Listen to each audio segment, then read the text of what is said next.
Ukrainian President Volodymyr Zelensky called for peace in a video address on Saturday, warning that Russia will suffer for generations from effects from the war.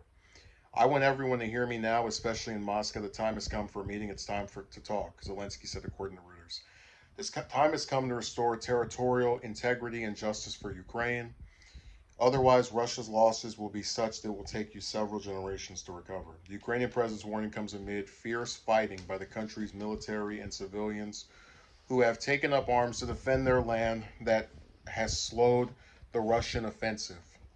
U.S. defense officials, including Pentagon Chief Lloyd Austin, have stated that Russian forces have made several missteps in their attack of Ukraine, assuming that they would be able to take the country in a short amount of time. Russia has been hit hard by crippling economic sanctions from the U.S. and its Western allies since its decision to invade Ukraine on February 24th. The sanctions have targeted Russian banks, Russian President Vladimir Putin himself, and wealthy Russians with ties to the Kremlin. The U.S. has also recently banned the import of Russian oil, which is why our gas prices are going up so damn much.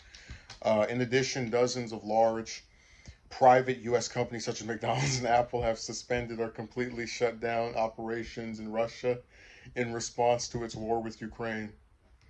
President Biden and members of his administration have said that the sanctions have had a devastating impact on the Russian economy, including reducing the value of the ruble to less than an American penny. Damn. The stock market has also been suspended in Russia for weeks. So I agree with Zelensky. I think those sanctions are going to have devastating impacts on families. They're already having it, only what, a few less than a month of being imposed.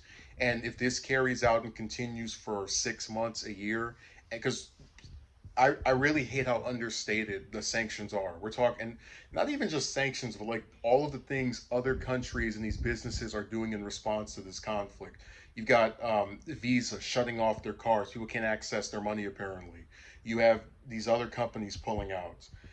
This stuff is screwing with the Russian economy and affecting a bunch of regular Russians who had nothing to do with this.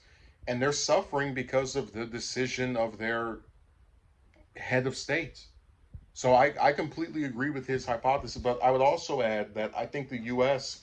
and a lot of these other countries that are protesting are biting on a little more than they can chew. I mean, if you look at how often people in the U.S. are complaining about the gas prices being going up, um, and oil's pretty much the big thing they're going after and being upset about, but that's an example of how this is also affecting people in other countries who receive some type of service from Russia.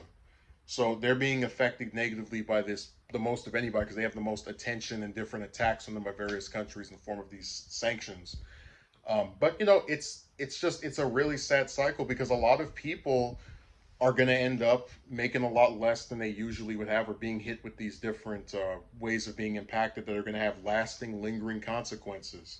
That's why I said that it's really disturbing me that Visa pulled out because if you have card in a bank account, a lot of people don't even have cash on them if they can't access those cards. So just imagine what it's going to be like for them to have to figure out how am I going to get the same assets that I already have but are frozen because of my head of state deciding to invade a foreign country that he claims is part of us because that's in reference to Putin saying writing an op-ed where he said that Russia and Ukraine were one. So it's just a really devastating impact on these people, and I have a lot of sympathy for Russians. And I said before, I'm opposed to sanctions on anyone that's not the direct figureheads of this. So if you put sanctions on Putin or some other person in the Kremlin, no complaints from me. But um, all the other sanctions on regular innocent people who happen to live in Russia, that's not something that I like. But it is what it is, and unfortunately, it's going to be hurting them for a long time.